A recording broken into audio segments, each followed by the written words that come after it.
It's a damn good joke. I've been... These songs weren't banned because they were bad. They were banned because country radio thought the truth was too dangerous to play. In the 1980s, some of country music's biggest stars had songs pulled, buried, and blacklisted, but fans refused to let them die. These are the country songs radio tried to silence and the stories they never wanted you to hear. Number 10, David Allan Coe, If That Ain't Country, 1981. Country, I'll kiss your ass. That ain't country. David Allan Coe didn't walk into Nashville. He invaded it. By 1981, he'd already been tagged as an outlaw, an outsider, a man who wore his criminal record like a badge. Country, well, I'll kiss your ass. So when he dropped If That Ain't Country, a raw, unapologetic anthem about working-class life, the drinking, the fighting, the loving, the losing, radio barely flinched. It just looked the other way. Our younger sister Diane down to the funeral home to see the old man. Program directors at major country stations across the South flatly refused to add it to rotation. The language was too rough. The imagery was too real. He was in the middle, and then there was me, and I'm the one that turned 20. One Nashville insider reportedly called it bar a fight music dressed up as a single. Columbia Records pushed it half-heartedly, and it stalled out before it ever truly climbed. Around the porch was a bunch of old wheels and some used Harley-Davidson parts. So why didn't it connect the first time? How does a song that perfectly captures the audience radio claims to serve get rejected by that same audience's gatekeepers? Let that sit for a moment. It's been 20 years now since my daddy passed away, but I can still picture. Because the answer isn't complicated. It's just uncomfortable. Radio in 1981 was chasing crossover, chasing pop. The slicker, the safer, the better. And David Allan Coe was none of those things. My family was living proof. Everybody called us old poor white. But then the live shows happened.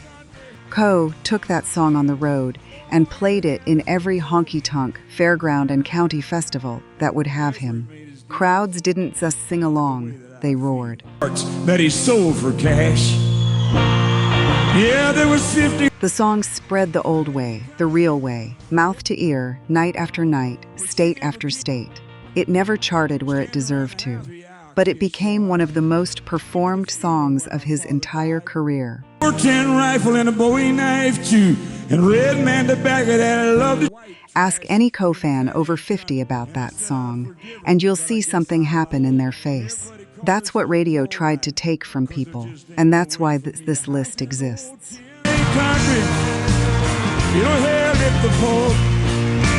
Number 9, Hank Williams Jr., A Country Boy Can Survive, 1982. The year was 1982. America was tense.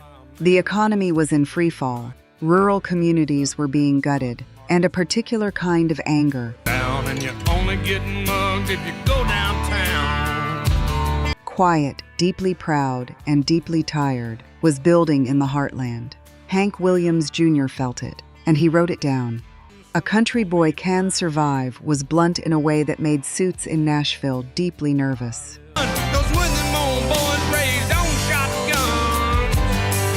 It name-dropped cities. It talked about a friend being murdered in New York. It made an explicit, unapologetic argument that rural, working-class Americans were tougher, more self-reliant, and more real than the culture being sold to them on television.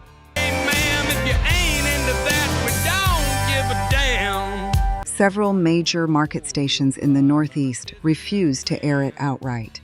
One program director in a large Midwestern market called it divisive and antagonistic. West Virginia coal mines and the Rocky Mountains and the Western. There were internal conversations at radio conglomerates about whether the song's tone, its barely concealed contempt for urban life, crossed a line. Here's the question nobody wanted to answer publicly. Country folks can survive. Was it banned because it was offensive, or was it banned because it was right? The disconnect between what radio thought the audience wanted and what the audience actually felt had never been wider. Then the numbers came in. Skin a buck, we can run a trot line, and a country boy can survive. Despite the resistance, A Country Boy Can Survive climbed to number 2 on the Billboard Hot Country Singles chart. Number 2. The people who radio said would be offended by it bought it, played it, and memorized every word. I'd love to spit some beach nut in that dude's eyes and shoot him with. Hank Jr. received more fan mail for that single than almost anything he'd ever recorded. It became a rallying cry for an entire generation of Americans who felt invisible. The wood, you see, a woman and the kids and the dogs and me. And the radio programmers who tried to suppress it? History barely remembers their names. But everybody remembers the song. With my old 45, 'cause a country boy can survive. Number 8, Steve Earle, Guitar Town, 1986. Oh, with the radio blasting and the bird dog on. Some songs don't get banned with a formal announcement. They get quietly suffocated. When Steve Earle released Guitar Town in 1986, it should have been a coronation. It never happened around my hometown. I ain't kinda just hang. The song was flawless. A lean, driving, brilliantly written road anthem about a kid from a small town chasing music and freedom. Critics loved it. Other musicians loved it. The people who heard it loved it. But I heard someone call him a name one day and The problem was getting it heard. Earle was signed to MCA, but the label's Nashville division didn't quite know what to do with him. He wasn't polished enough for the mainstream market they were courting. $7 in a Jap guitar. Now smoking in a He wasn't raw enough for the Outlaws. He existed in a space that commercial radio in 1986 didn't have a format for. name one day and I follow that voice down a lost highway. Multiple radio consultants, the invisible power brokers who actually decide what gets played, reportedly flagged Guitar Town as too rootsy for the pop-leaning country format, sweeping the nation that year. I'm from a Guitar Town. So it didn't get pushed, it got placed, politely, minimally, like a guest nobody invited who showed up anyway and was tolerated in a corner. And then something unusual happened. Music critics, not just country critics, all critics started talking.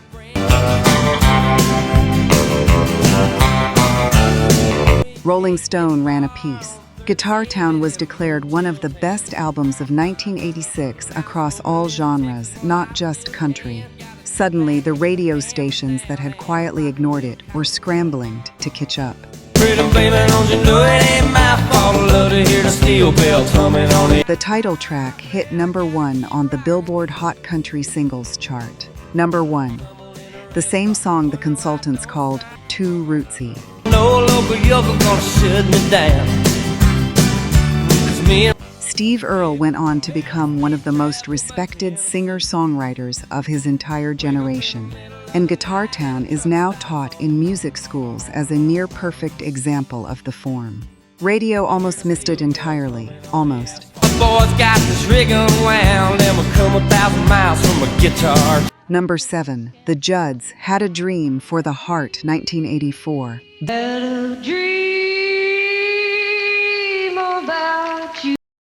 This one is different, and I want you to pay attention here. Naomi and Wynonna Judd were, by the mid-1980s, one of the most beloved acts in country music. Try, but I just can't stop. And the time's dragging. Warm harmonies, timeless imagery, a mother-daughter story that felt like something out of a movie. America adored them, which made it all the more stunning Can't love no one but you. when one of their recordings got quietly shelved before it ever reached radio. Had a Dream for the Heart was recorded during the early sesh for their debut work with RCA.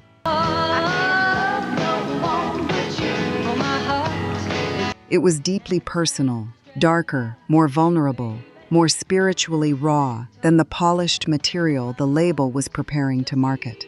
Sources close to the sessions have described it as too exposed for what RCA wanted from them at that moment.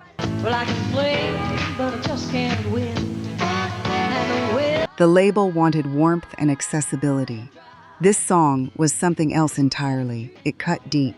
It wasn't released. It wasn't promoted. It simply disappeared into the archive.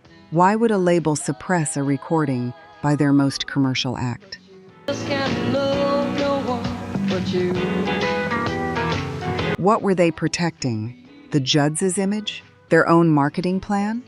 Or something they were afraid audiences might feel too deeply? That's a question that lingers. The Judds went on to win 9 Grammy Awards and become one of the greatest acts in country history. It just can't love no one but you. But there are moments in the vault, moments of real, unfiltered artistic courage that the gatekeepers decided you weren't ready for. Some of those moments still haven't been heard. The most dangerous songs are sometimes the ones you never get the chance to refuse.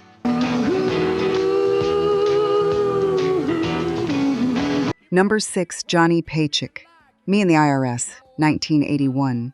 Paying out my share, but I sure don't want to pay any less. Johnny Paycheck had already had his moment. Take This Job and Shove It made him a blue-collar hero in 1977. Pay any less. You can write it off. I ain't never give a damn. A song so perfectly aimed at working-class frustration that it practically became a national anthem for anyone who'd ever clocked out of a job they hated. You better take what I give you and like it.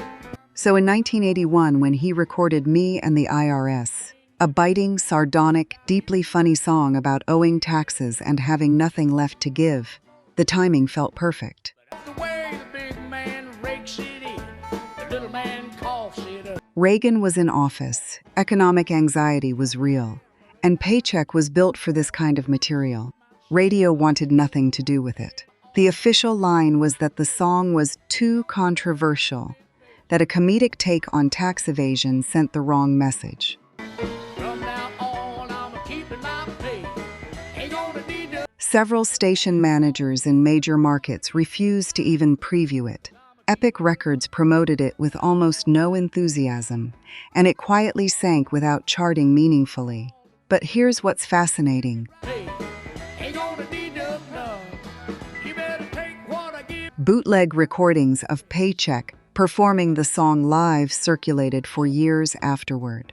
In an era before the internet, before streaming, before any of that, people dubbed tapes of this song and passed them around. All this. Take your 1044. That's how much people wanted to hear it. The gatekeepers said no. The audience found a way anyway. People always find a way. If you've been with me this far, you already know this isn't just a list of old songs. This is the story of a whole industry trying to control what people were allowed to feel.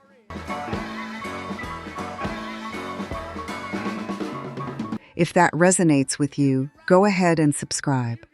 There's a lot more where this came from, and these stories deserve to be told. But stay with me right now, because what comes next changes everything. I'm keeping all the rest. You can write it off. I ain't. The next 4 entries on this list aren't just stories of radio bans and label politics. They're stories of artists who looked the system directly in the eye and didn't blink. And the story coming up next?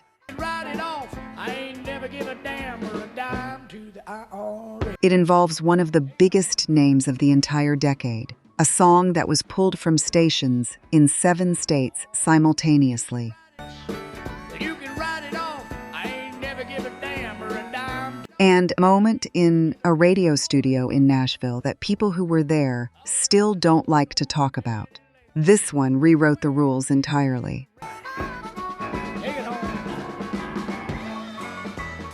Number 5, Merle Haggard, Are the Good Times Really Over? 1982. It was back before Nixon lied to us all. Merle Haggard had been saying things radio didn't want to hear since the 1960s. He was used to the friction. But are the good times really over?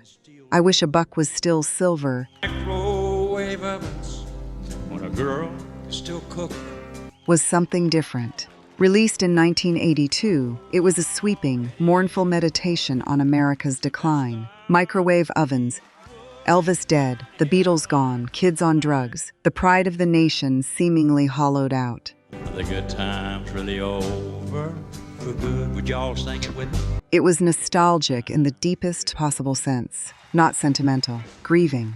Several major radio markets in the Northeast and on the West Coast pulled it or refused to add it, stressing its pessimistic tone and what one program director in Los Angeles reportedly called its backward-looking political message. I'll be rolling downhill like a snowball headed. The song was seen as a rebuke of modernity, of progress, of the direction the country was heading. And radio, which liked to think of itself as a unifying force, didn't want to touch that. Here's the irony. It's the best of the free life. The song was simultaneously too political for some stations and not political enough for the country artists who were leaning harder into patriotic anthems at the time. Haggard existed in a gap that neither camp wanted to claim. And then, quietly, it reached number one anyway. The good times really over. Number one on the Billboard Hot Country Singles chart, despite the resistance. Despite the refusals, it spent 2 weeks at the top. Haggard had been right about what the audience needed to hear, and the audience had voted. Ring the Liberty Bell. With their dollars and their radio requests, until the stations had no choice but to capitulate. The song was nominated for the CMA Award for Single of the Year. Merle Haggard didn't need radio's permission. He never did. He just needed a little more time than he deserved to wait. Ford and the Chevy, it'll still last 10 years. Number 4, Willie Nelson, The Promised Land, 1986. By 1986, Willie Nelson was untouchable, or so everyone thought. After On the Road Again, after Always on My Mind, We'll give them time to mend. There's still a lot. after the Highwayman Project with Cash, Jennings and Kristofferson, Willie was an institution, a monument, the kind of artist you don't argue with. And yet the Promised Land, Lend us a helping hand. a sprawling, ambitious, spiritually searching song from his The Promised Land album, received a cold, almost baffling reception from radio. CBS Records was in a state of internal flux. The promotion budget was inconsistent.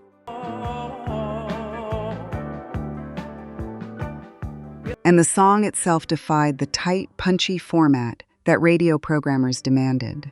At over 4 minutes, with a slow build and a philosophical weight that didn't resolve itself cleanly, Place to run, and no place to fall. it asked something of the listener that 3-minute pop country wasn't asking.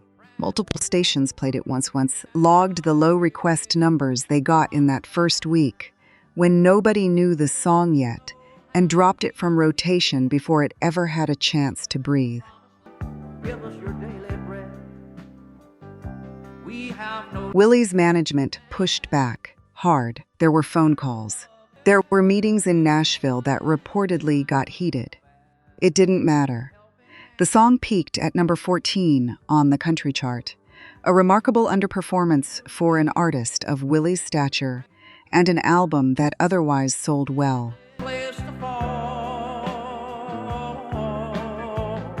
To this day, The Promised Land is considered by serious Nelson Seun scholars to be one of his most underappreciated recordings of the entire decade.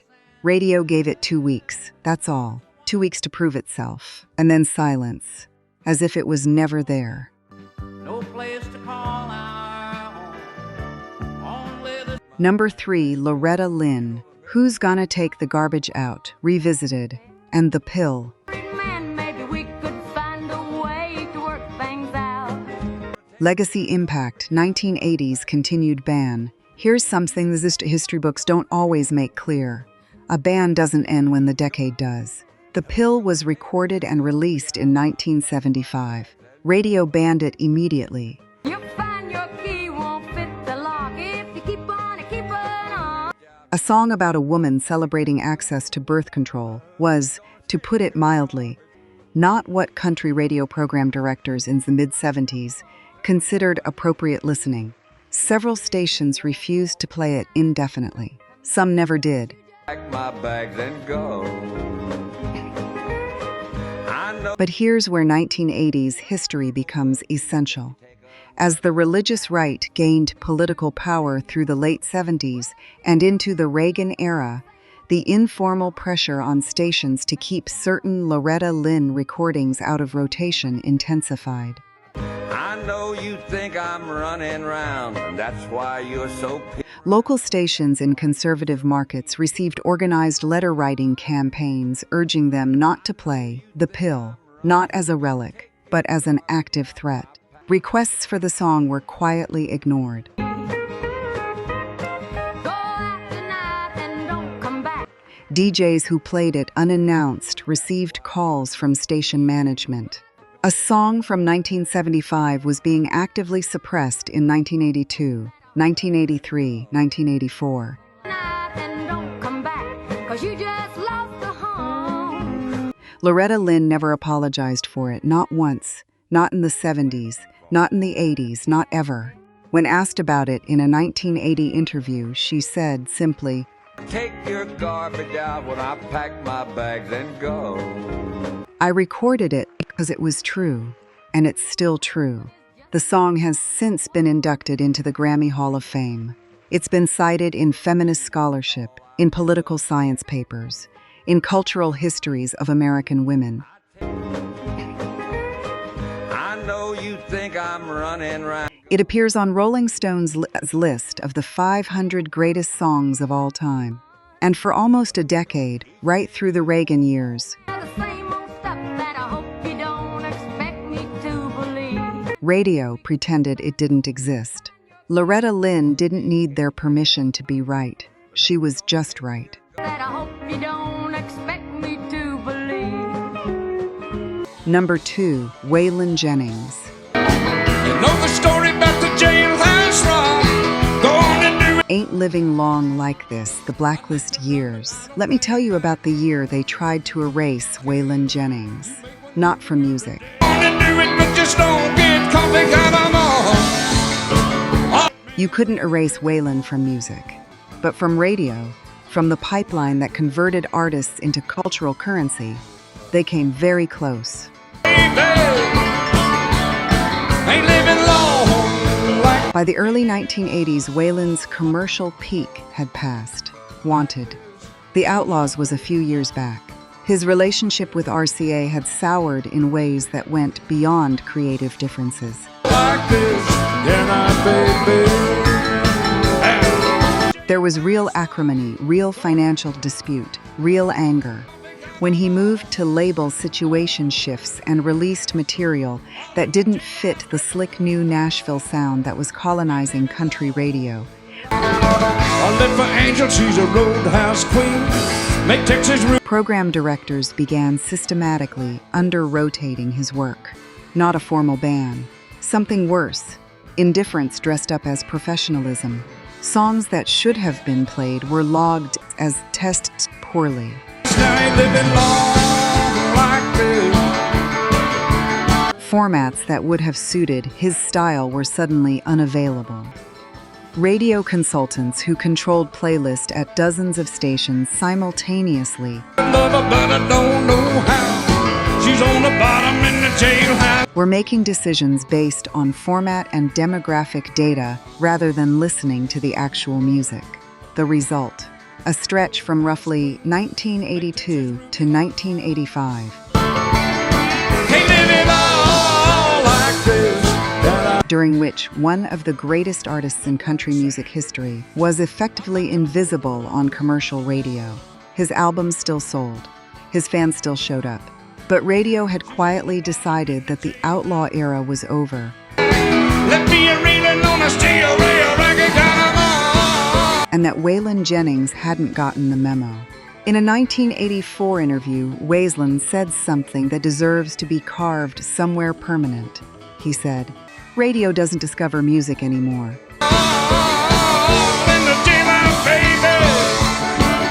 It just rents space to whoever can afford the phone calls." He wasn't wrong. Waylon Jennings was inducted into the Country Music Hall of Fame in 2001. His influence on American music, The barrel of the lawman's gun. I'd like to run, but I don't think I... from country to rock to folk to Americana, is so vast it's nearly impossible to measure. Radio tried to put a ceiling on him. He just kept building higher. Some artists aren't meant to be contained. They're meant to be remembered. Make one move and you're a dead man, friend, ain't living long like this. Number 1, Kris Kristofferson, The Junkie and the Juicehead Minus Me, and the broader Kristofferson Suppression. Down them neon music city sidewalks with a junkie. This is the one that started it all. The one that proves the whole system was never accidental. Kris Kristofferson was already a legend by 1974, when The Junkie and the Juicehead Minus Me was released. I swore I'd show before I'd go back home. A record that stared addiction, broken families, and human wreckage directly in the face without flinching, without moralizing, without offering a tidy resolution. It was country music as literature, as documentary, as unflinching social testimony. Way to hell. Radio programmers in 1974 refused it. By the early 1980s, when Kristofferson's recording career entered a new phase, and he continued producing material that prioritized honesty over palatability, the suppression didn't stop. And two together, and it added up tomorrow. It evolved. His political activism, his opposition to U.S. policy in Central America, his public support of causes that puts him squarely at odds with the prevailing political winds of the Reagan era. More of what I didn't want to be. I ain't blame. Made him radioactive to commercial country stations that had no interest in controversy. Programmers who might have played his music on artistic merit alone backed away when his name carried political baggage. Junkies laughing at the life threw away while it... Songs recorded during this period that deserved rotation were quietly passed over, not banned loudly, dismissed quietly, which is sometimes worse. Here is what makes this number 1. Kristofferson didn't write songs that happened to be controversial. Bottle getting empty and a hungry looking junkie. He wrote songs that were intended to be honest, and the controversy was the system's reaction to that honesty. The mechanism of suppression wasn't protecting listeners. It was protecting the system itself. He wrote Me and Bobby McGee. Junkie haunting tea and sympathy. He wrote Help Me Make It Through the Night. He wrote Sunday Mornin' Comin' Down, songs that redefined what country music was capable of saying. And radio, again and again, tried to decide how much of that truth you were allowed to hear. Well, I drank the whole thing over, putting... Kristofferson was inducted into the Country Music Hall of Fame in 2004. His songs have been recorded by hundreds of artists. His body of work is studied in universities. He never compromised, not once. And a hungry-looking junkie haunting tea and sympathy. Not for a chart position, not for a playlist slot, not for a phone call from a label executive. In a genre built on truth-telling, Kris Kristofferson was the one they feared most, because he actually meant every word. Well, I drank